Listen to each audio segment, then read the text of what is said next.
Voltron Network. What's up, guys, and welcome to the DC versus Marvel podcast, where we talk about the latest DC and Marvel movie news. My name is Uz, and I'm your regular DC fanboy. And once again, joining us in the red corner is my boy Eds, representing What up? Marvel Comics. How you doing, bro? I'm good, man. It's good to be a Marvel fan. It's good to be a Universe is Marvel good fan. to us. That. Yeah, I guess so. Man. That is true. There's been a lot of Marvel stuff going on there at the moment, man. So yeah, you guys have got it all pretty much made there at the moment. So Feel loved. once again, It's like growing up with good parents that just take care of us, love us, show us love. yeah. I mean, there's a little bit. There's a few kind of weird stuff that is going on at the moment, which you will obviously be talking about there. But yeah, guys, this is another Marvel heavy podcast as well, but As it should be. it will be like that for the rest of 2021. So yeah, man, let's just get straight into it.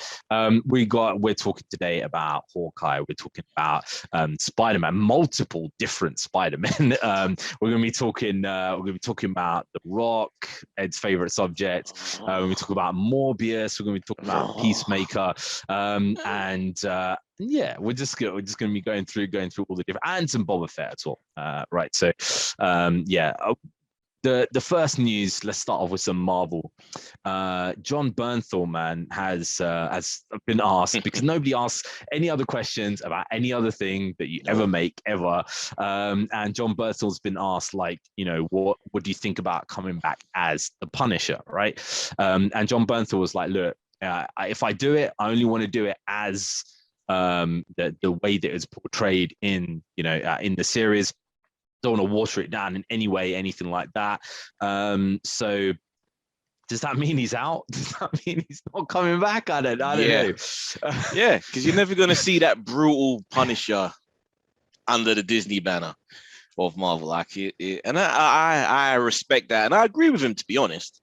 Like, I was watching Blade again the other day, the first Blade one, the Wesley Snipes one, and I was thinking, I can't remember whether any 2 or 3 were like rated PG or something, but I was watching that first one and thinking, how do you do this within the MCU family-friendly context? Because there's like the shower of blood from the ceiling. Anytime anyone gets bitten, it's just like a waterfall. But like, how do you do this? How's this? His Blade's gonna suck. It's gonna be crazy. Yeah, his Blade going to suck. It is going to be crazy. I remember 2 was the most brutal, because that had like jaws being ripped off, and you see all the tissues and just all the weird stuff. 3 was the one that I think was the most sanitized, which is probably the most kind of like potentially like Blade that we're gonna get. I would guess, albeit the rest of the film. But then I have to remember, Buffy wasn't an 18. That was like a PG equivalent. That kind of did vampires well. I love Buffy, but Blade ain't Buffy, so maybe it's not a good idea that they bring Blade back. Maybe he should just be left alone. I think one of the main things about MCU is you don't see a lot of blood flying around, and I think that's one of the things in PG-13s is you don't see blood flying around, especially with the dude with the flipping katana, like going around. You know what I'm saying? So, but yeah, in saying that, in Hawkeye, which we'll get to later, there was a bit of blood there when they were seeing the flashbacks of Ronin, and he was slashing people. There was blood splatting on the window, so I guess it can be done as long as you don't see it actually coming out of a person. I think that's probably what's going to end up happening. It's going to be more an implied gore rather than actually. So it's going to be like he's going to come in, it's going to be stuff flying and all over the place, but you're not going to see a sword going through somebody's body and stuff like that. Which is kind of what we want to see anyway. Unless they're a monster, full on like vampire, because that's the fantasy element that you can get away with. Green blood, right? That too. Or fire when they just disintegrate. That is the way to get away from it. You basically like green blood or fire or whatever, they just disintegrate. You can kind of get away with that stuff. I mean, I was thinking the same kind of thing when I saw what John Bernthal was saying, because I remember like the scene in the second series when he's in the gym, right, with the weights and stuff, just like smashing people. It's just like, mate, if that was in the MCU, it'd be absolutely insane, man. It'll be one of those things like I think people would like, very conservative people will probably start complaining about that, saying like, what are they showing our kids? Like, basically, this dude, this vigilante dude going around, just like, doing his own thing, especially like considering the political climate in America. That was what I was about to say, because that's what people are scared of now, especially with that whole Rittenhouse stuff. Is like, that's Punisher-like behavior, innit? You just take the law in your own hands and just go out and a lot of these dudes actually do go around with Punisher symbols. Yes, they've taken it. They've tainted the Punisher. Oh, yeah, it shouldn't. I hate that, man. Don't politicize our superheroes, man. Just leave them alone. Yeah, exactly. Like, just kind of, I mean, I kind of let Shaq have the Superman thing, because I kind of think he is like a larger than life kind of character, but the Punisher thing is just bizarre, man. That there's like Black Ops people who are using the Punisher. It's like, mate, no, but just leave it alone. Yeah. I'm surprised, like, that they never just went and said, why are you stealing our symbol? Because I don't think they're using it officially in like a way that they're making money. It's not like someone's printing t-shirts. They're just kind of drawing it on themselves, isn't it? So what can you do about that? Yeah. There was a policeman who basically pretty much straight up murdered some dude who had like he was in the job like 3 weeks, and on his rifle, on his AR-15 or whatever it is, had the Punisher symbol like painted on it and stuff like that. It's like, mate, Punisher is nothing to do with law enforcement. He's kind of like against the law. Yeah, because they're weak. They can't get done what needs to be gotten done. Exactly, man. In his eyes, yeah, exactly. So from that, let's go on to another guy who kind of skirts around the law enforcement kind of thing, which is Boba Fett, right? So Boba Fett, man, he's one of these weird characters who literally hardly turned up in the first 2 series, right? And when he did turn up, got his like ass handed to him, pretty much. Really didn't get to do it. Anything cool, really. If you consider shooting, fire out of his little wrist thing, cool, but he just got his ass kicked, and ended up in the Sarlacc pit. I would like to see, like, actually, like in those days, kind of what the reason was why Boba Fett became like so popular. I mean, was it because you hadn't really seen the helmet, or just a jetpack, or? I remember it. He just looked cool. In comparison to what everyone else looked like. Because I was always the guy that was always kind of drawn to the roguish characters. Mm-hmm. So I preferred Solo. I hated Luke. He was just too whiny and too, lily soft. Mm. Solo was cool. And then I saw Boba Fett. I was like, yo, look at that helmet. Yeah. Look at he flies. He's got a jetpack. He's amazing. He didn't do anything. It was just cool. And what was that other guy? The poor...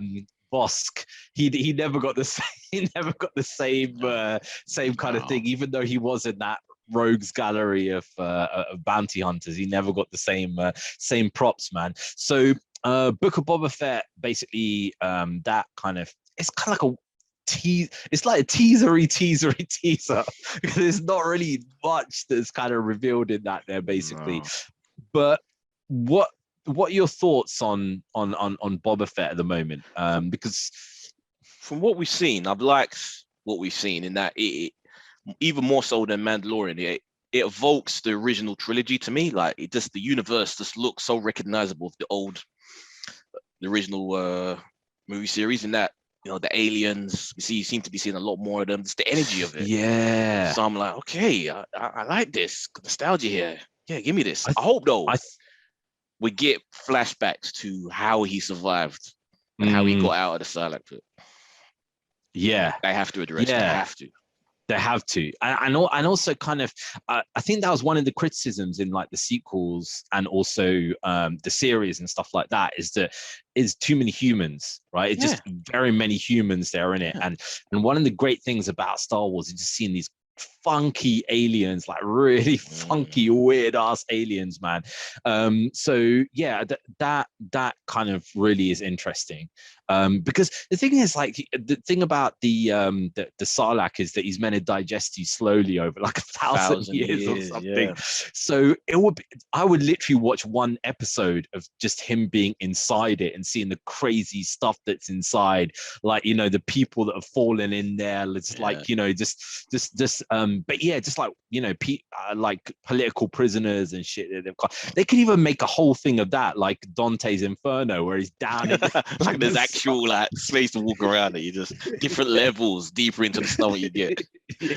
That'd be mad. that would be hilarious, man. And basically, like, yeah, there's different eras of prisoners because it's been like 1,000 years. So you got the old Republic people that are like down in the base of the Sarlacc. You know what I mean? Crazy. That would be mental, man. But yeah, that would require some next level budget. Yeah, and I was talking to a mate about this about Boba, and it's kind of like, it's interesting because I'm kind of wondering where they're going to go from this, because part of like, obviously I never really kind of was much into Boba Fett, mainly because, yeah, I don't know.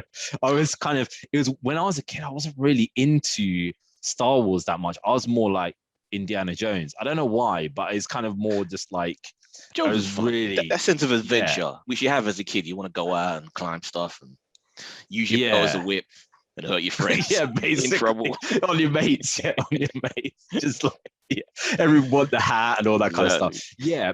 So the thing about Boba Fett is I'm kind of just thinking, okay, where is it kind of going to go? Because part of the charm, I guess, was the fact that he was a bounty hunter. He was roaming the galaxy. Yeah.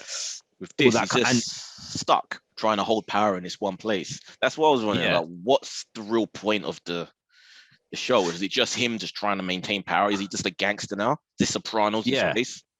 Yeah, is he like is he Jabba basically? Is he Jabba, but Boba Fett in that kind of thing, which is kind of interesting. But then I kind of think, okay, Boba's cool, but also I would have loved to see like what Jabba would have been getting up to as the, you know, as that as the gangster. Well, as the Clone Wars did show us, there are a lot more other Hutts, yeah. So maybe there are, you know, the family members that want it back, they want to regain power, you know. Wasn't there one episode when they tried there was Jabba's son or something? Yeah, there was like a baby Hutt Jabba's son. Yeah, they had to save Jabba's son. That was just a weird, like Ahsoka was trying to save this weird little, and they didn't know until they actually turned up, and it was, you know, it's kind of there. So that would be interesting. Everybody's going to want to be like, when's a Hutt going to turn up at some point, because that's the money shot basically, right? But yeah, it's one you know, good thing to kind of look forward to, man, in the next few weeks. But until then, we've got, which is one of my most well, for me, maybe not for you, but one of my most surprising shows that I've liked of this year, which is Hawkeye. Dude, how do I? Like, I did like the trailers leading up to it. I was getting that sort of Die Hard vibe, which I still stick to, you know, action with the Christmas setting. Beautiful. Love it. But like I said on this show, he was always my worst Avenger. I hated Hawkeye. This show has done the impossible. It's made me kind of like Hawkeye. And Haley Stansfeld is like a great addition, man. I really love her. She's great. She is so good. Yeah, I that's the thing, man. I literally, I can't stand Jeremy Renner, but for some reason I'm kind of getting endeared to him. Yeah, because you can see his position where she's just narrowing on, and he's just like, oh my god, just taking it. I just love that. The thing that kind of sold me this series, literally from the get-go, as a DC fan, and DC fans, listen to what I'm saying, because this is basically like the difference between the MCU and the DCEU is shown specifically right at the start of this series. Okay, so you get this series and you have a little kid, and there's this kind of war that is going on, right? And we know that's from the original Avengers film, Avengers Assemble, and they're looking outside, it's aliens destroying everything, right? And this little kid is looking up and she sees Hawkeye there, and Hawkeye is like getting his, you know, his arrows and stuff like that. He's being heroic and stuff. And it's like, damn, I want to be that guy. I want to be Hawkeye, right? Okay. So in the DCEU, right, Bruce Wayne is looking up at this destruction that's occurring. He sees the dude who is saving them, Superman. What's his first thought?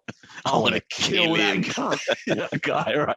And that tells me the exact difference between DC and the MCU, and that's the reason why this sold me this in the first place, because I'm like, right, this is pure MCU. She's looked at it and she's actually thought to herself, right, this is a hopeful thing that I want to be like this person. Cool. Whereas with DC, it's like more of like, we had to stop this thing from ever happening again, and like the way that we do that is to tackle the hero as well as tackling the villain.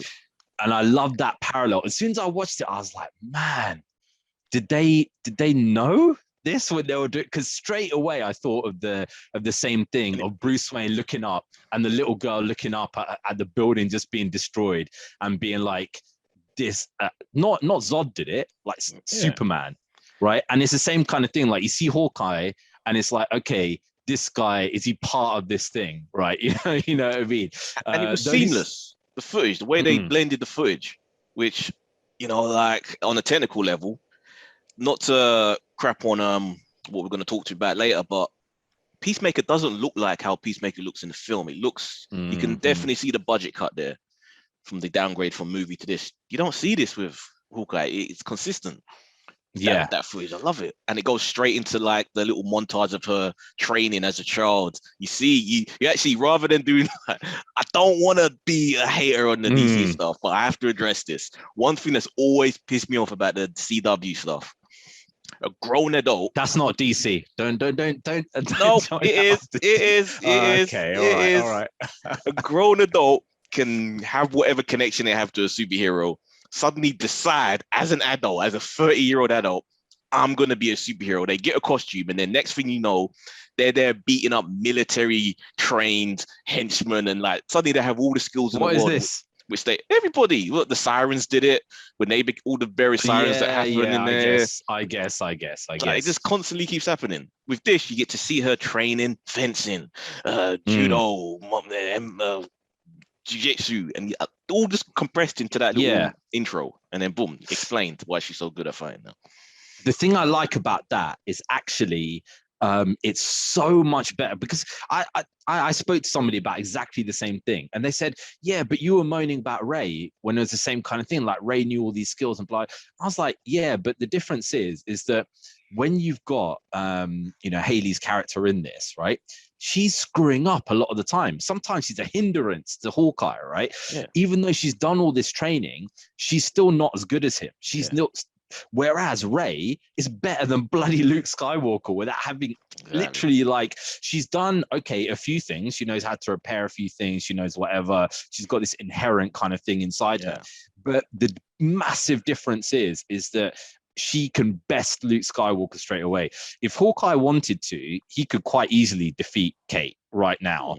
But it's kind of like, I like the fact that it's like, he kind of reminds me of me, like, you know, when I'm going around and I'm kind of just like, things are going wrong. He's like, oh my God, no! Why did you have to do that?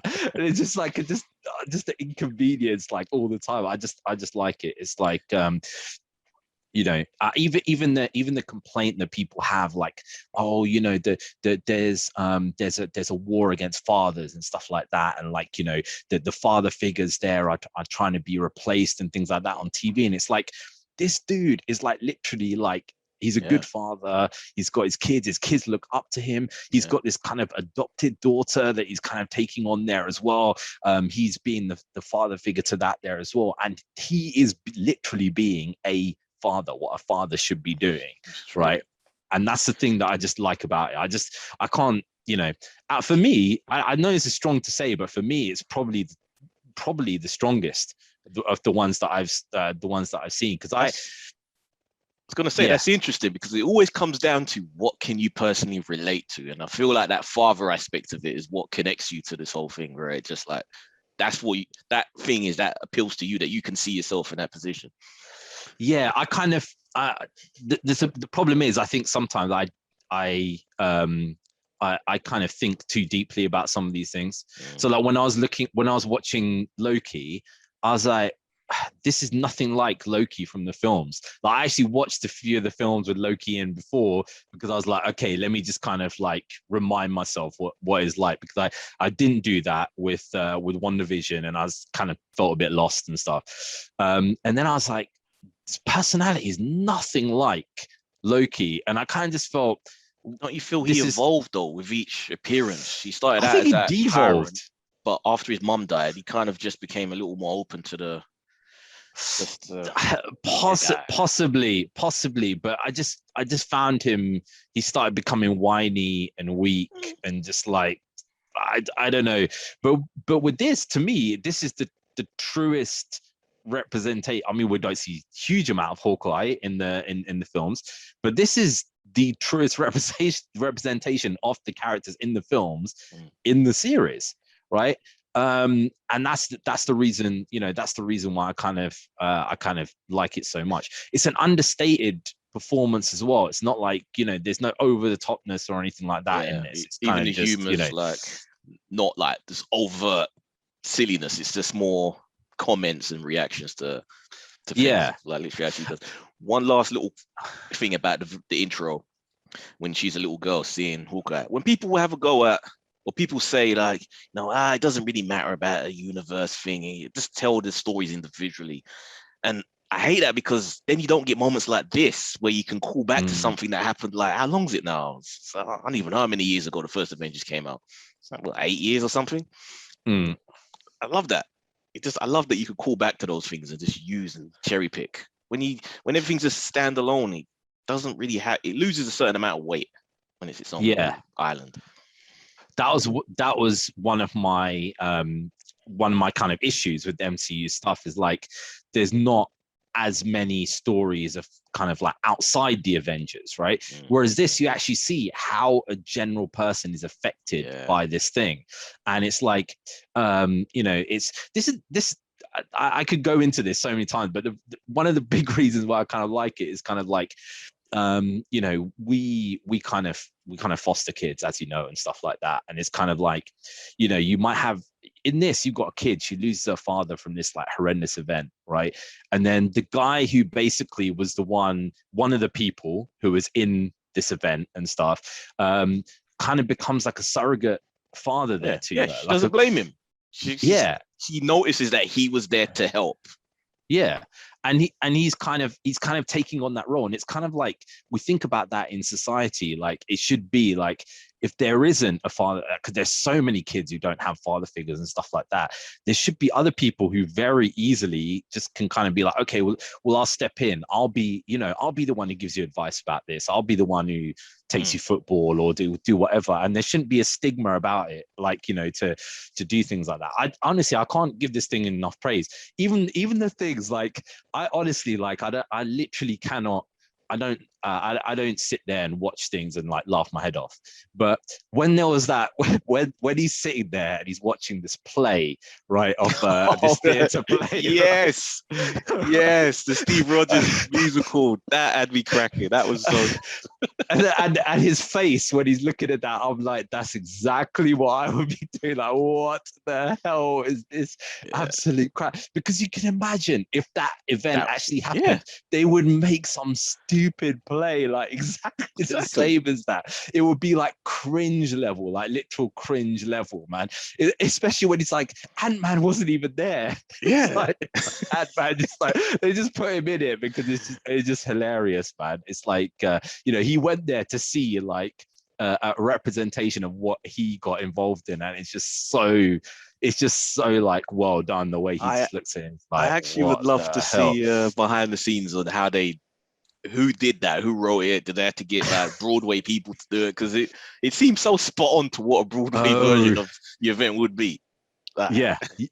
Just the dancing and everything, man. When I was at uni, right? When I was at uni, I basically in the first year, there was a whole like group of mates and stuff like that, and I was I've never ever been one of the cool kids or anything like that, but basically, so I used to hang around with the geeky people, right? And basically, they were like, Yeah, I guess Yeah. so. But then basically there was a group of people. They're like, oh yeah, we want to go to the theater, yeah, and like we're gonna go and watch Fame, right? Oh. Okay, and I was like, they're like, oh, you got to come, and I was like, I was like the Flash in Justice League, where I was like, I've got no mates, I've got to start attending these kind of things to try and be friendly with people, right? And I'm literally sitting there watching this Fame, and all my mates, even the blokes, the girls, everything are like, Fame, I want to live. And they're like singing away, they're clapping because everybody's standing up clapping, right? And there's literally there's an encore at the end where they're like doing the Fame thing and they're all standing up clapping. And I'm sitting there like, oh my God, this is so cringe. Like, get me out of it. They're like, come on, stand up. I'm literally like, this like everybody's standing up apart from me, where I'm just like, I would wish a black hole just came and just swallowed me up right now. I couldn't do it. Musicals, I just can't do it. It's just horrible. I don't understand it. If you see the way that everybody was getting carried away in this, they were literally like just going, and I'm just like, get me the hell out of here as quickly as possible. So anyway, let's just wrap up on Hawkeye there in a moment. So what do you think of the Tracksuit Mafia? Are they too goofy for you? Because they still make me laugh. No, I don't. Tracksuit Mafia are a piss take on what's it called? They're not called Yugoslavians now, are they? They're Serbians, right? So you get these Serbians who go around wearing Adidas tracksuits. All Eastern European, tough guys. They all just do the tracksuits. I don't know what it is. And I just thought that was kind of just funny, man, because they you have a lot of people who are kind of like that, especially like Albanians and stuff like that. You could walk around London, you can see crews of people just standing around, and it's kind of unfortunate because these people are going to be called Tracksuit Mafia from now on. And then obviously the teaser at the end where we're seeing Echo, and she's like, oh, there's my uncle, you don't want to mess with this guy. At that point you're kind of like, oh, wait a second, it can't be here? It can't be. They can't bring him in. If they do, I know they tease it. Like, we're talking about Kingpin, guys. Gotta be. We're talking about we're on the same page, right? Yeah. Because in the comics, Gecko's very much connected to Kingpin, and that had to be the suit, the white guy hand on the shoulder. That's Kingpin. So they tease. Oh, please bring him over. Yeah, he's too good not to bring. So that's the thing. So they teased that, but then a teaser for the newest episode is quite clearly Elena. Yelena or Elena? I don't know. How do you say Elena? I'd say Elena.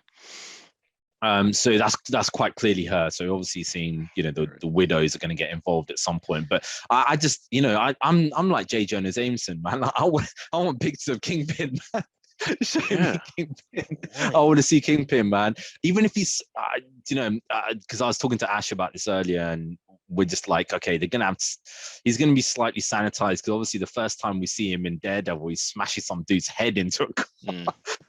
They're not going to show that, but he doesn't need that to be intimidating, does he? Yeah, because he was intimidating into the Spider-Verse, and that's a kid's cartoon, but they still managed to kind of bring that viciousness. He killed Spider-Man in that.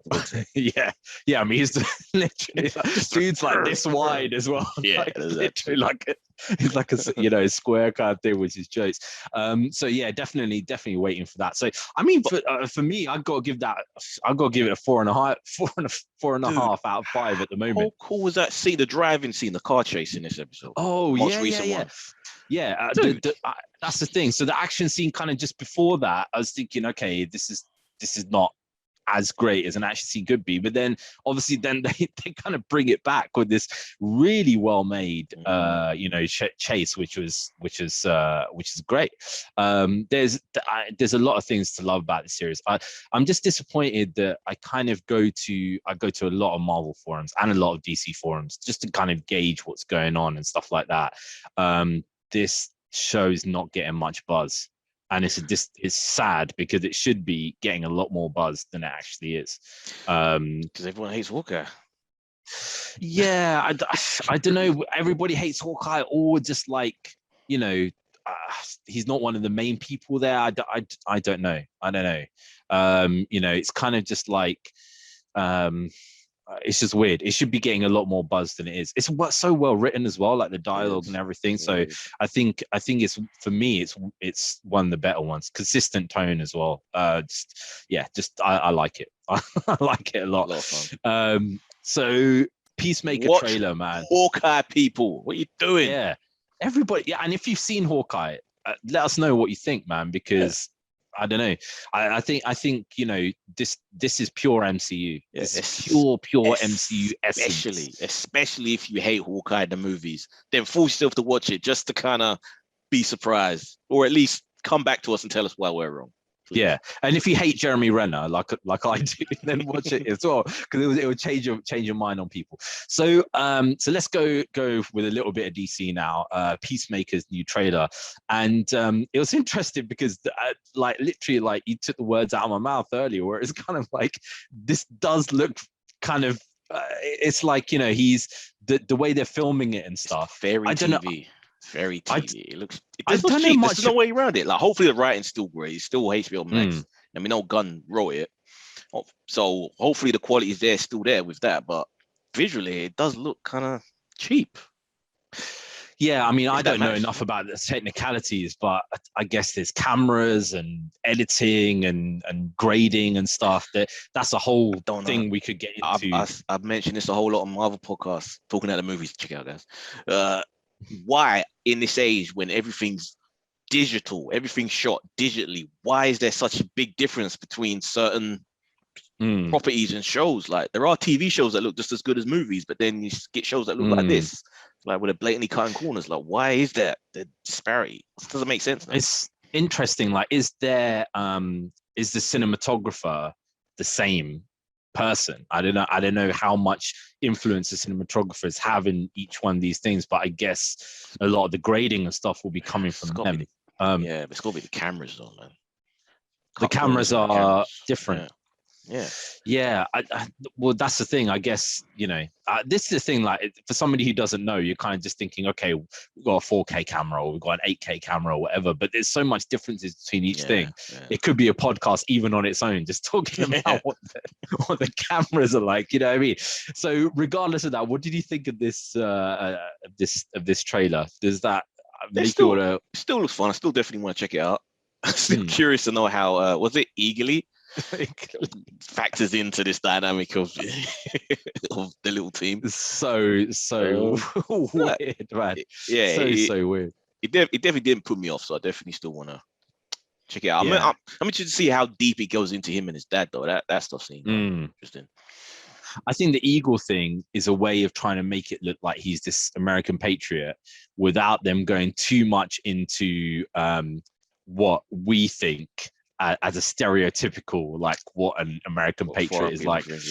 Yeah, so we'd be like, guns all over the place and burgers and God knows what, basically, right? But obviously the Eagle way is a way of doing it without it being too blatant, too offensive, I guess, to Americans. So I got to say the same. I'm not going to run out and see this show, but I will definitely give it a go, and see it, because it's HBO Max, and generally the stuff from HBO Max has come out okay, and it's gonna have the same writing style and tone as the Suicide Squad, which I kind of like there anyway. I've put this next section in because this is still a Marvel and DC property, because there have been DC and Marvel comic books based on this property, which is Masters of the Universe, right? Now, guys, and this is the thing, you can blame either. This is the beauty of this, right? You could say this is horrendous Marvel or horrendous DC. Either way, it's horrendous. Full stop. I don't know. That's my opinion. I don't know what Ed thinks. I can't have massive comment on this because I saw the first part one that came out earlier in the year. Thought it was so. Didn't love it. Didn't hate it. It was just whatever. It's fine. But it put me off enough that I just haven't really had. I intended to watch it, and I started the first episode. I got about halfway, and I was just like, I'm just not in them. I just don't care. but it's burnt me enough that I just don't. It's an effort. It feels like an effort to try and watch this. And I mean, I heard that it's better from people, It's not. but oh, really? It's not. It's not. It's worse. It's actually worse. Oh. The thing about this series is that basically, it's got kind of, as the Joker says, you get what you deserve, basically. And what's happened here is that you've alienated a lot of the people who wanted to see this show in the first place, and you've left the people who have liked the style of what you're doing. So obviously they're then going to be yes men for your second part of your series, and they're then it amazes me. Kevin Smith thinks that the lack of people saying to him this is crap, not people saying, Kevin, this is great. It's the other way. The lack of people cussing him about it is a positive. That's what I was about to mention. Like, once it came out, once it was out for a week, I purposely went on social media, various platforms, to see what the tone was, the chatter. It was just bit. No one was talking about it. No one cared. So that just shows me that people were just burnt by the first half, and a lot of people didn't come back because no one's talking about it. Yeah, I mean, the main problem that I have with this is just this is the representation of modern filmmaking at the moment, because this is literally like, okay, this is the opposite of Hawkeye. This is basically like, let's have somebody who is basically pissed off with everybody and just gets given everything, literally gets given powers, gets given a secret identity, gets given and suddenly discovers she's even more powerful than she actually is, because she's got a heritage that gives her like supreme kind of power. Talking about Tila. Yeah, and then kind of gets rid of the main character that everybody remembers, and just the whole kind of portrayal of it just sits wrong. I'd be interested to know what Mo thinks about this, because he's a massive. No, he liked the first half, and he really liked this stuff. I have to say, I'm afraid he's blinded by Kevin Smith. Yeah, and he doesn't like Hawkeye. And okay, that's interesting. That's interesting. Something wrong with that. That's interesting. It's like, it's like he's like my antimatter, right? We're kind of the exact opposite. I don't really want to spoil it if you haven't watched it. But guys, I kind of would say, like, the main reason why I watched it is because it's always been interesting when they brought these Marvels of the these Masters of the Universe characters in the DC universe. Like he had like He-Man versus Batman and kind of like no. Have you not seen any of these? Like the crazy stuff, like when they had Man at Arms came, and like Batman made some gadgets for Man at Arms. It's like crazy, absolutely crazy. But anyway, that's the main reason why I kind of saw it. And also in my research, I've seen that actually they've got a lot of Marvel of comic books there as well. So I was kind of like, okay, let me have a look at this. But yeah, I honestly, like, when I was watching it, all I was just thinking is basically what you're trying to tell people who are watching this is you're really, really special, and you deserve absolutely everything with zero effort whatsoever. And actually, you're even more special than you actually are. I mean, do you want me to spoil like why I hate the ending so much of this? I don't know if you're ever going to watch it. Know that she becomes the big sorceress thing for the Castle Grayskull, doesn't she? She replaces the one that got killed in the first bit that I saw. Yeah. But okay, so that's bad enough. But then this is the thing, right? Okay, so we see, like, obviously, the king basically is really pissed off at the queen because she didn't reveal that Adam was He-Man, basically, right? So he gets vexed at the queen. She's vexed that he's vexed at her, right? Okay, and the story sides with her, right? Now he's actually annoyed that, like, look, it's a legitimate thing to be pissed about. Your son, that he's probably sent his son out to fight in like wars that could have got him killed, and he didn't realize, like, he has a right to be pissed about that. Basically, and she's like, the story sides with her that she's annoyed at him for being annoyed with her. And the king and queen are like, basically like that Adam is dead, right? And and in the first part, and we see that he's dead, and basically like, yeah. You're gonna say something. So he's dead, and then they kind of the king and queen split apart because it's like because not in grief at the fact, oh, we've lost the son or whatever. It's like, why didn't you tell me he was He-Man, and like we sent him to this thing and he kind of got killed, and she's like, well, why are you pissed at me? And then let's split up about that. Not in grief or anything, just that. It's just bizarre. I don't know. And he was justified because Adam did get killed. So it's like, yeah, he's my kid too. Why shouldn't I? But if you know anything about Kevin Smith and you kind of see the dynamic that he has with his wife, just say, don't surprise you that he would kind of go this way. Yeah, I kind of get what it's like. I kind of get like his wife. Wears the trousers. Very much. He's a motor mouth, but she very much runs. Yeah. He gives it all the big one, but yeah, I mean, that's all I'm gonna kind of say about that. Let's go for something a little bit more positive actually negative and then positive, I guess. Joe Manganiello is saying that he's kind of done with Deathstroke. He's saying that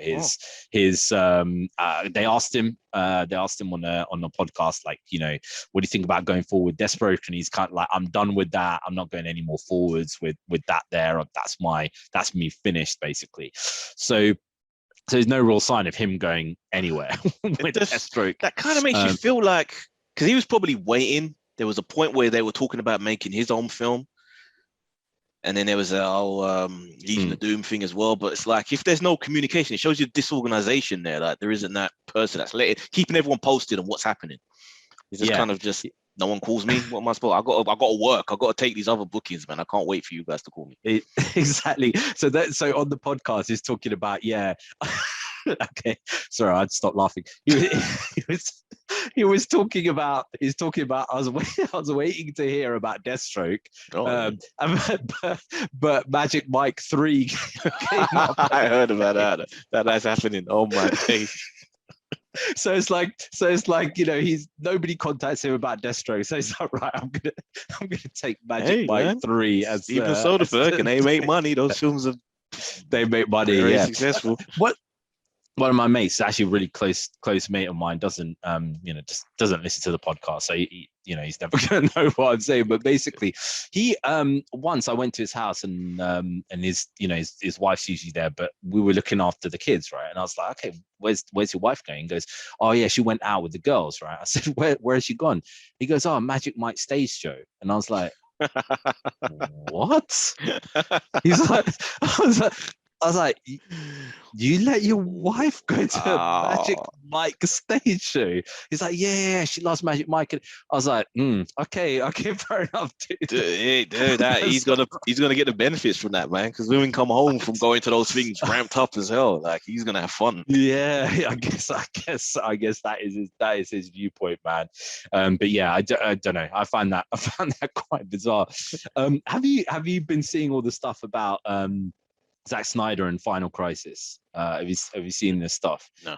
So Zack Snyder posted up a thing about Thanksgiving, which, as a quick aside, we could go into that forever, because I actually watched the documentary about what Thanksgiving is. Holy shit! It's basically celebration of a genocide against the Wampanoag Red Indians, right? Oh my god! Yeah. But anyway, we could go into that anyway. But it's a crazy documentary. But yeah, Zack Snyder posted this thing. He posted his turkey, and in behind there was the Final Crisis omnibus hardcover edition, which is like this thick, basically, right? In the back. So it was in the background, and obviously people going nuts because Zach doesn't put these things up like willy-nilly kind of thing. And now 10 million theories are coming up there as well, including stuff that I don't even know if it's photoshopped or not, because there's hardly any way for me to ever see it, right? So in Final Crisis, we have Bruce Wayne, Batman, kind of been sent back into time, basically, and he goes pretty much all the way from kind of caveman days, and he goes through the Bruce Wayne family in every single era. So he kind of becomes like the big, so in every single era there's a Wayne family guy who basically becomes kind of like a Batman figure. So you have like a vigilante guy who was in the Old West, a vigilante guy who is in the when the kind of Pilgrim Fathers and all that kind of came, and it just keeps going on and on and on. And takes away from him being special then, if it's just something that he was destined to do that everyone does every 100 years.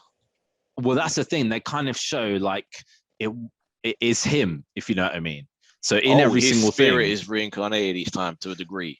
So yeah, so it's kind of like they had his great grandfather or whatever was like this vigilante in the 1800s or whatever, but actually it's him, if you know what I mean. So he was the vigilante in that time.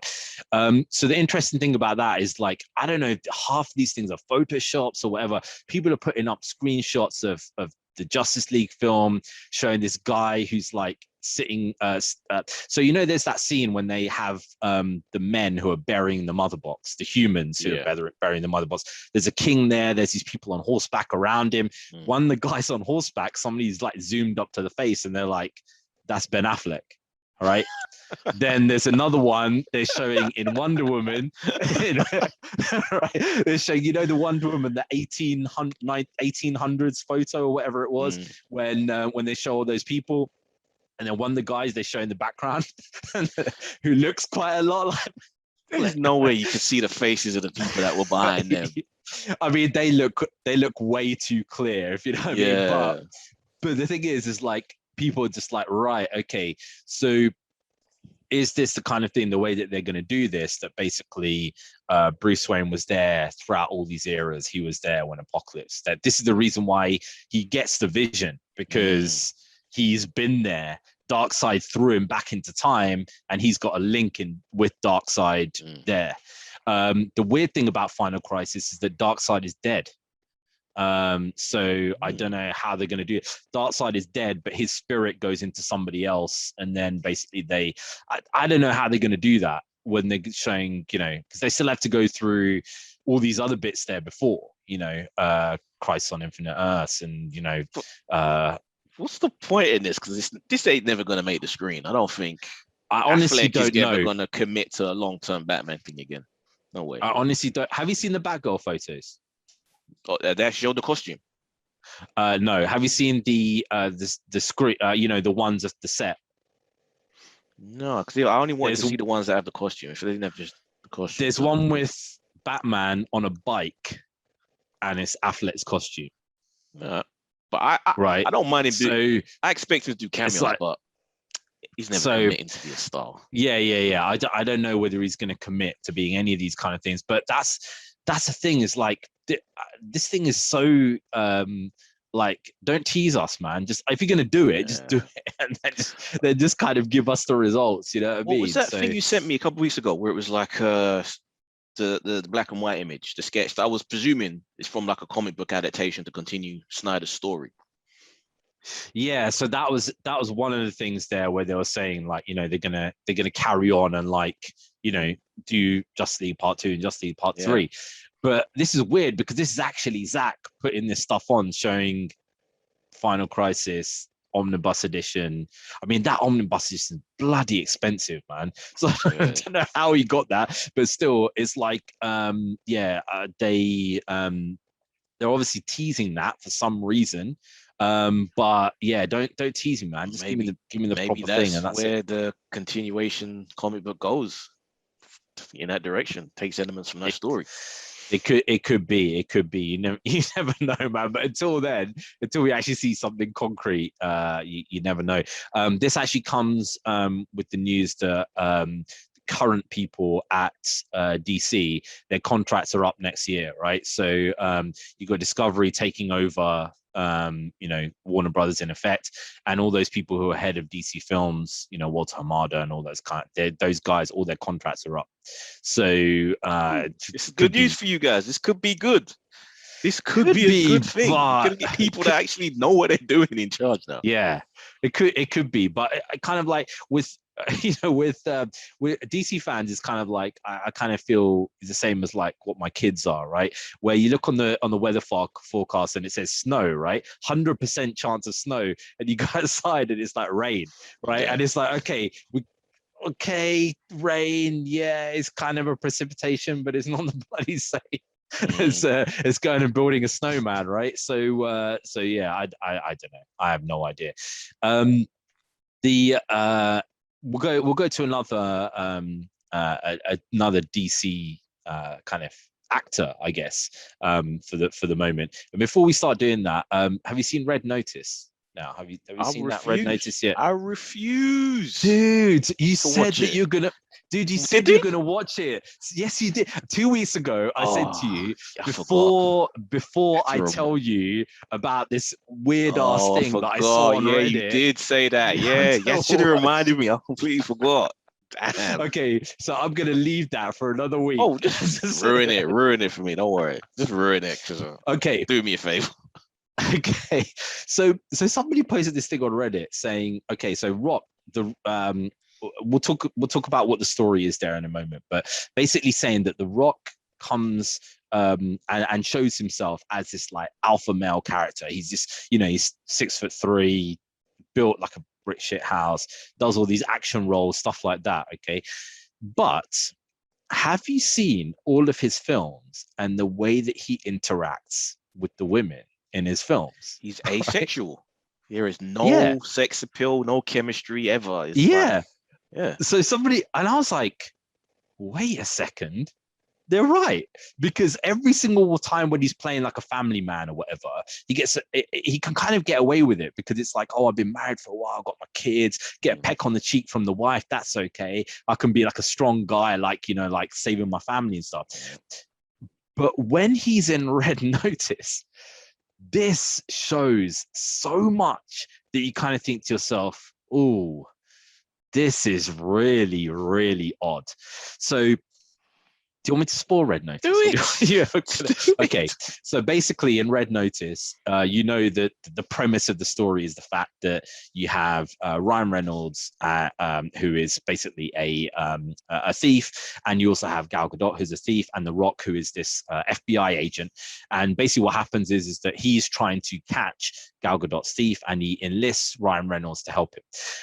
Actually, the crux of the story is the fact that The Rock and Gal Gadot are lovers, basically, and they are double crossing Ryan Reynolds. Now, I did a massive review on this in on our film forum, where I just slated the shit out of this film because it is the biggest pile of garbage I've ever seen in my life. Isn't it frustrating when something it's a pile of shit, then goes on to be, it is the biggest film in Netflix history? And it's like, well, that's what we're going to be talking about in a second after done this, because there is something that Rock said in response to this, which reveals what he's kind of like. And anybody who doesn't agree with Ed's viewpoint on this, and my viewpoint actually, needs to kind of listen to this and kind of think about it. But anyway, so what happens is that there's this kind of like car chase and things, and these villains are trying to get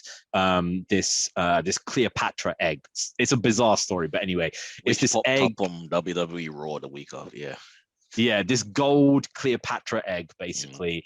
And what they're trying to do is trying to get that. And Gal Gadot's character basically goes and gets it. Then Interpol turn up. They also try and get it. And also the villains turn up and they try and get it there as well. And what ends up happening is that Ryan Reynolds basically gets it. And The Rock and Gal Gadot end up falling into this massive like pool of water at the side of this mountain. And Ryan Reynolds gets out first, and he's holding the egg, and he basically goes to taunt Gal Gadot, because basically he's like, look, I got it, I beat you, I'm the winner, whatever, right? And then what happens is the Rock. Oh god, I'm laughing because I'm just remembering the scene. The Rock goes up to Gal Gadot, yeah, and in the most cringiest thing you'll ever see in your life, they basically kiss each other. Now, she goes in for it, and she's actually quite convincing that, oh, this is my lover, and I'm revealing it. When the Rock goes in, it's like he's kissing his sister on the lips, right? And I was watching this, and basically, like, somebody in those comments, right? And I don't want to be disparaging to whatever, but I laughed when I read this in the comments, right? Off this Reddit post and stuff, and they were saying like, is the Rock gay? Is he like?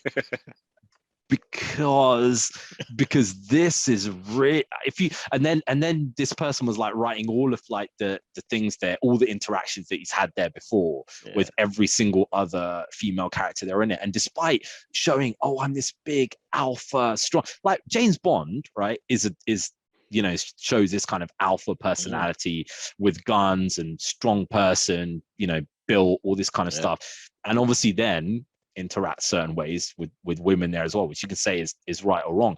But with The Rock, it's kind of like when he was like there's another scene later on where basically with the proceeds of this golden Cleopatra egg, The Rock and Gal Gadot, they're basically on this super yacht, basically in the middle of the ocean, right? And he gets up and he gets onto the thing, and then Gal Gadot, it's like this slow motion kind of thing when she's got this like swimsuit on and basically climbs onto the thing, and then he like grabs her, like kisses her, and it's like yeah, you're right, geez, yeah, you're right, mate, yeah, like that. It's so wrong. It's so wrong. Like it's like it just looks wrong. Like I've heard this conversation go off a few times with people have mentioned this, and it's true. It's a combination of just his lack of charisma. People talk about him being so charismatic. I don't see it. Like he's very wooden, and he doesn't have that spark that attraction between any female co-star is with. But that accompanied with the fact that he's too physically cumbersome to really be graceful in any way, to kind of do those sweeping a woman off of her feet. Even Schwarzenegger back in the day had more charisma with the women. Well, that's the thing. This is why I don't really get the size kind of angle, because Schwarzenegger was Mr. Universe, right, and Mr. Olympia. I mean, he's flipping massive, right? The dude is flipping huge, and he's obviously like the way that he kind of interacts with.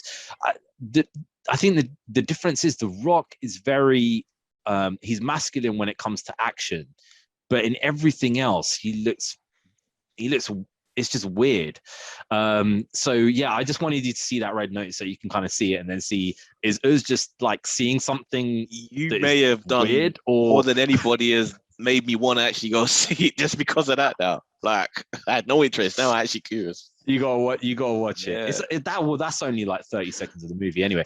But the reason why we're talking about The Rock is basically because, as Eds has said, Red Notice had more downloads than anything else, and because of that, The Rock has gone to Twitter and said, and he has said, we have had more downloads in Netflix history than anything else. In fact, from what I'm hearing, we have had more downloads from streaming and streaming watches than any other film in history. So we are our little film Red Notice is bigger than Endgame. Oh my god, this guy he's a douche in sheep's clothing. Like that's what he is. He truly is. People before see it by now. Before we were talking about this thing that it's like he pretends like he's this, he congratulated Marvel. Well done, guys. Yeah, you did it. Whatever. He doesn't. He wants that glory. He's ego. Badly wants that glory. Ego. So I thought that was kind of interesting. No one sees it. It's just weird. Why does no one see it? They will see it after a while. If he runs for president, they'll see it, because what will happen is that there'll be so much negative stuff coming out about it from the other side. Yeah, we need secret recordings. We need to see him in his trailer talking this shit, and then we kept, yes, finally everyone can hear. Yeah, exactly. So the final bit, which is our, you know, the bit. Do you know what, even though this is Marvel, like I think me and Ed's gonna like fully agree. This is a big kind of thing. Let's go into the multiple Spider-Man things that have been coming out. So first, Spider-Man. Actually, this is quickly before we go into the Spider-Verse and the stuff that is potentially coming out for the press release on Spider-Man Far From Home, No Way Home, is Morbius, and why Sony decided to drop an entire scene of Morbius on YouTube. I don't get it. The thing that somebody put in the comments on that YouTube video is the reason why they're putting this up is because there's no Tobey Maguire and Andrew Garfield. Morbius is the one who's gonna come and save Tom. Oh my god, that would just be. I would actually laugh in that cinema if that happened. instead of Tobey Maguire and Andrew Garfield, Morbius and Venom are the ones basically. Oh my that God. would be horrendous. That would be the biggest own goal in the history of own goals. That'd be amazing. It would be horrendous, but I haven't seen it because I want to save it for the film because so we won't really talk about that. But one of the interesting things that we've seen is the Spider-Man press screenings are limited to 40 minutes. Right, so the press screenings that people see when they do their reviews, apparently there is going to be enough footage in there for them to be able to review the film and say whether it's good or whether they like it or whatever, but not enough to reveal all the spoilery stuff that is in there, right? Interesting. So either that's a stroke of genius, right, or it's an anticlimax and it's actually like the stuff that we want in it is not going to be in it, and they don't want they want the reviews to be like, no, it's not going to be what you expect. They don't want to hear. I'm going for either way. I'm going for the former. It's got. Let's be hopeful. Let's be hopeful. Fingers crossed. It says the former. That's actually interesting because now what it means is the people in the press are going to be seeing the same time. They're going to be seeing the same stuff as everybody else. That's kind of pointless. Then they might as well just withhold it because you can't review something for 45 minutes. Yeah, it's kind of funny. Like people have been putting up memes on the Marvel forums, and one of my favorite Marvel forums on Facebook is Marvel Discussion India, because it is one of the is one of the most hilarious things. Like they're always comparing, like, oh, is this film going to do good because there's some Salman Khan film coming on at the same time or whatever. Well, over there, that's a legitimate concern, but worldwide, maybe not. And one of the things was basically there's like these memes that are going crazy over there saying how basically like when they have this meme saying where there's this guy and he's looking back at this other woman when he's with his girlfriend or whatever. And there's basically like there's they're put on the top like America release date, which is him and his girlfriend, and then it says India release date, right, which is on the one that is looking behind, and the India release date is the 16th, right? So people are like, yeah, India's killing it, whatever. And then I put on this thing like UK release date 15th of December. Right. So yeah, we're getting it before you guys. So the only people getting it before us is France, man. France are going to get it on the 14th, which is I don't know what's going on in France. Why do they do that? That is weird though, to stagger so much in different countries. That is weird. French seem to get it earliest out of everybody, and I honestly do not understand why. Like, is there a massive MCU? Even the DC films come out like before. It's like, do they have a massive, crazy comic book following there that they have them out before that? A large chunk of the tax that the French are paying are going to these studios to get these exclusive movies first. Yeah, I'm also wondering as well. Like, there's not as much worry with the French stuff as there is if it comes out in the UK first. And the reason being is if it comes out in the UK, it's going to come out in English. Yeah. They always have a French dub. If it comes out in India has a Hindi dub. It comes out in Hindi. It doesn't actually come out in English with subtitles. So basically, like, when it does come out, if it comes out in France, nobody's going to watch the French version. Nobody's, apart from French people. No offense to French people, but but yeah, nobody's going to watch it, so it doesn't really matter. But when it comes out in UK, people are going to get vexed, man, because basically the press screenings, they're not going to be seeing anything. So all these English YouTubers are going to be like, spoiler review. Spoiler reveal. People are going to film the key moments. The spoiler moments are going to be shot on people's phones, and they're going to be uploading them on YouTube in little clips and Instagram. I wouldn't mind if somebody just recorded the audience at the money shot moment. I think that YouTube should leave up something like that. Just the audience of, like, it, because I think that would be kind of nuts, man, when they're showing stuff like that. I went to go and see what was it? Ghostbusters, and there was a Spider-Man trailer in there. And when the Spider-Man trailer came up, there were people around me who were like, "Oh, yeah, it's a Spider-Man trailer, man. You book your tickets and stuff like that." So people are kind of like, that's my little tiny straw poll of 7 people, but basically, like, I think people are really waiting for this to come. Advanced ticket sales have beaten Endgame for this, which is nuts. It's so nuts. Yeah, and the thing is, the Graham Norton show in the UK.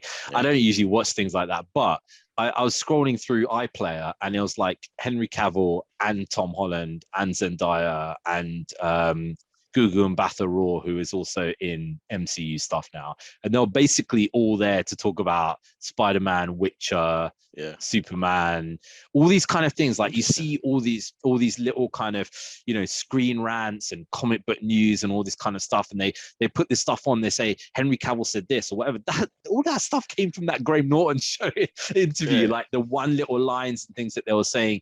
Tom Holland, man, it's so funny. They were asking him about Spider-Man and stuff, and he was like, "Yeah, there's a lot of reveals. It's been difficult to try and keep it quiet. But I would just say to everybody, just keep it quiet. Don't spoil it. Let everybody see, all this kind of stuff." So, I mean, they are really hyping up to say there is going to be, something there. And he's learned his lesson. Like, so far, I don't think he's really said anything dumb like he did every other interview for the previous films he was in. So he's learning. Learning. Yeah. So kind of like what's it called? Tobey Maguire.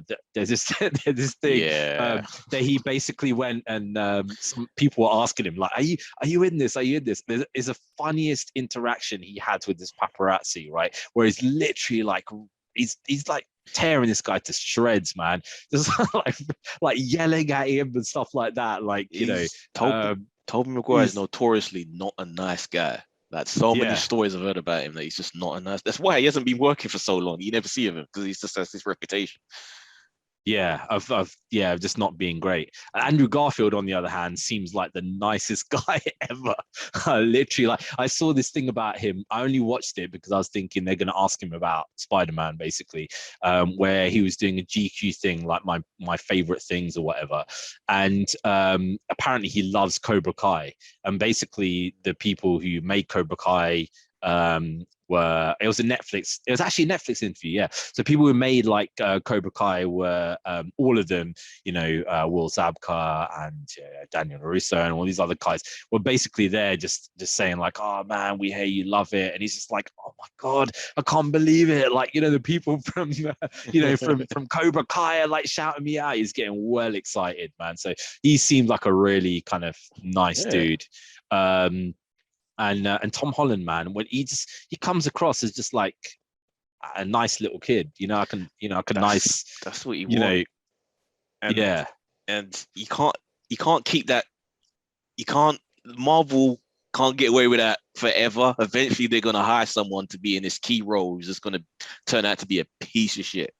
It's inevitably going to happen. So far, they've lucked out with everybody being good on screen as well as off screen and conducting themselves right. That's why Cavill in for Superman was perfect because he conducts himself the same way as Superman should. You know, he's a good guy. But Lord forbid, that's the thing. When he was sitting up there having the interview with Graham Norton, you're like, shit, this dude is flipping Superman, man. Yeah, he was sitting there. He was like, this is the thing, man. His posture's like this. It's just like this dude is literally Superman. Like he looks like and like, you know, he's talking about The Witcher and like how he loved doing this and it's so funny. Like, you know, he is right. He's like what every kind of geek wants to be, like, you know, good posture, looks good, hench, stuff like that. Because, you know, Graham Norton's asked him stuff and he's like, oh yes, you know, in the comic books, like this particular thing happened. When I say that, people just like turn away and run the other direction. Like, oh God, he's talking about comic books again, which is why I don't usually do it in public. So yeah, and that would really be interesting. Another interesting thing, you know, which we'll talk about as our final note, is Into the Spider-Verse. Across the Spider-Verse. Part one with Spider-Man 2099. Oscar Isaac, man, is like he's all over the place. Like he's like all over the place. He's Moon Knight. He's what's it, Miguel something? I can't remember the surname for Spider-Man 2099. He was you know, he's in Dune. He's got multiple other projects that are coming up. I sometimes think, like, you know, sometimes when they have an actor which is probably the reason why they took him on for all of those kind of 3 films in you know, in Star Wars, is that sometimes you get somebody who's like just really nice on set, does what everybody wants him to do, you know, helps everybody out. He kind of seems like one of those people, man, I think. So yeah. Are you looking forward to Across the Spider-Verse part? I hadn't gotten emotionally prepared to even think about the sequel to this, because like I loved the first one, loved it, surprised me. Yeah, it was amazing. And then I had no idea this was gonna drop, and suddenly the trailer just popped up, and I'm like, what? This can't be what I'm thinking it is. It must be some other thing. Let me watch this, and you know, lo and behold, it is the little tease for the next one, and they've grown a bit, which I like. They're kind of showing that little thing that they grow up a little bit. Seems like they can travel between universes a lot easier. So it looks like he's going to be. It's weird though, because that's what's happening in the live action film by accident. Yeah. And in this, he's kind of going to be doing the same thing. I wonder what is it that's going to lead to 2099 Spider-Man attacking Marvel. Yeah, because he's properly attacking him and stuff. So yeah, it looks interesting. I like the new suit as well. The way they've done the new suit for Miles and stuff. Just looks great, man. I'm kind of you know, I like the animation. Like, you know, you have to, the animation is one of these interesting things. Like, well, you know, when you watch it at home, I watched it at home on a projector, right?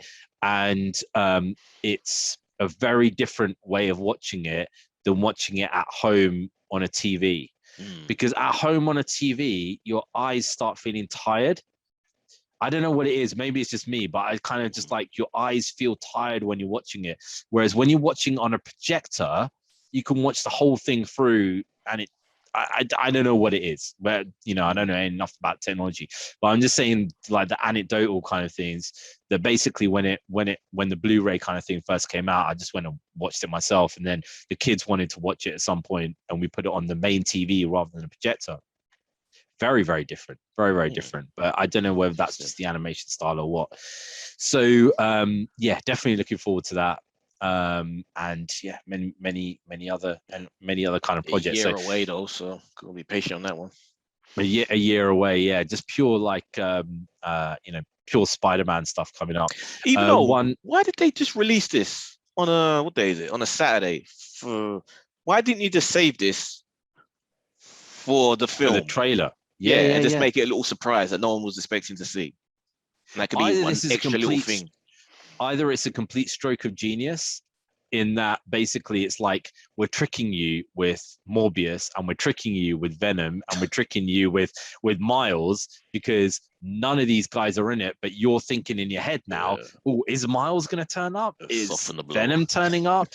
Or you're softening the blow to say that these guys are coming in. So you never know, man. You never know. I'll leave this podcast with one of the great comments that I saw, even though I didn't actually watch the footage of Morbius. I read the comments underneath. One of the great comments on the YouTube video was, "This is my most hyped film of 2022." Right? What? So there's a film out there for everyone. There's a film out there for everyone. Wow, you love little, man. Yeah, that's true. So it wasn't me who put that. Somebody else put that. Sure. So you haven't done bad as far as DC goes. There's a lot of DC in this. It was pretty balanced. Yeah, we did it. We did a little bit, but anyway, next year it's going to be too much DC, so we need to balance it around a little bit. And actually, I think maybe this was a bit too friendly this episode, because I've liked way too much Marvel properties this week. So we'll see whether Hawkeye keeps working. We'll see whether Hawkeye keeps his magic next week. Anyway, guys, let us know what you think about all the topics there, especially Hawkeye, man. I really want to know whether I don't know, something's happened, I've been hypnotized, or whether you guys kind of have similar kind of viewpoints there on it. You can email us on dcvsmarvelpod@gmail.com. You can also go to the Facebook page, which is DCVS Marvel Podcast, where all of our stuff is on there and is the most active there as well.